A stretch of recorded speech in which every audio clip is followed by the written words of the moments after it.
A number of years ago, in Marino magazine, there was an article about a gentleman. His name was Kim Chi-ha. He was a poet in South Korea during the dictatorship of the 1970s. And his mother wrote this article. Kim Chi was arrested by the government and sentenced to life imprisonment because he wrote against the corruption of the government and their exploitation of the poor. His mother said he did this especially because Jesus always was in defense of the poor. He was always toward uplifting the poor from their suffering, and he wanted to follow Jesus. He said Kim Chi also had the awareness that there is a great struggle going on in the world, struggle between good and evil, and that we all must make a choice. Which one will we follow? Where will we be? The mother said that she was going to follow her son, who was following after Jesus. Well, Jesus says today, do you think I've come for peace? No, I've come for division. That may be shocking to us, but it is true. It has been true through the centuries. That if we commit ourselves to Jesus in every way, we will find opposition in this world, and sometimes even from our own families. It was true for Jeremiah in our first reading, who suffered persecution because he was saying that Jerusalem would be destroyed because it had sinned against God and refused to repent. And it was also found in the second reading to the Hebrews today, where the author likens our life as Christians to running a race, and that we need to persevere, especially against the opposition that we will encounter. And we persevere by keeping our eyes fixed on Jesus. And in our gospel, Jesus explicitly says that many will experience division in their own home and household, among their own family, when they find out that one is truly, truly committed to Christ.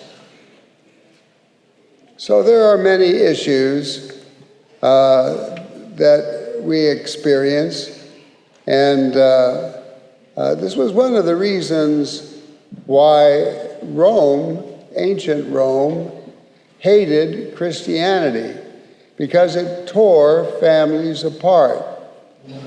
For instance, if a son became a Christian, then he would no longer be able to go to the pagan worship ceremonies, and he would no longer be able to go to the Colosseum to cheer two slaves who were fighting each other to the death. He could no longer cheer his sister on with others to leave her handicapped child to die to the elements, rather than grow up in society being handicapped. It meant no longer could he take part in the Roman orgies, which were so immoral, and other immoral activities that were such a part of the life of Rome. So I think that in many ways, ancient Roman culture is like modern Western culture, our culture. Ancient Roman culture was very materialistic.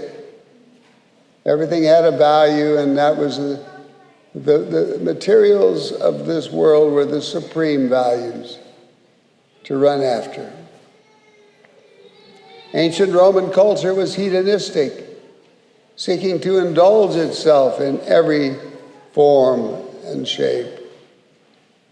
Ancient Roman culture was very violent, and our culture also is very violent. Perhaps the greatest similarity, though, would be in how ancient Rome viewed life and how we view life. That life is cheap. Human life is cheap. It was then, it is now in many ways. And that is evil. That's evil. When we see millions of babies being aborted in our country every year, it's a meaning of evil. Also, what is evil is how we treat our immigrants who seek only an escape from the extreme violence and hunger and misery of their own country, to give their children a chance at life. There are many other issues, I think, that we could talk about, whereby being a Christian today means being in opposition to our culture, elements of our culture, and maybe even members of our own families. But Jesus is with us in the struggle. Jesus is with us in the race. And as Hebrews says, keep your eyes fixed on Jesus, and you will persevere to the end. He is our hope. He is our refuge. He is our strength. He is our comfort. He is our reason for living. He is our destiny. Keep your eyes fixed on Jesus. I have a prayer I'd like to share with you. I entitled this prayer, With Eyes Fixed on Jesus. Help us keep our eyes on you, fixed unflinchingly. Jesus, Lord, you are the Lord. Strength for our fragility, source of our stability. When life's conflicts overwhelm, when we feel the pain, help us then to understand, with us you remain in sunshine and in rain.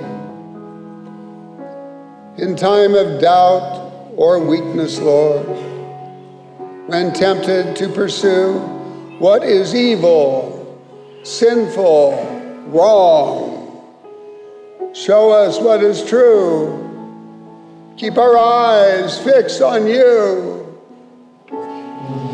When I divert my gaze from you and seek some lesser goal, risking all for worthless things, riding for a fall, give me wisdom, self-control.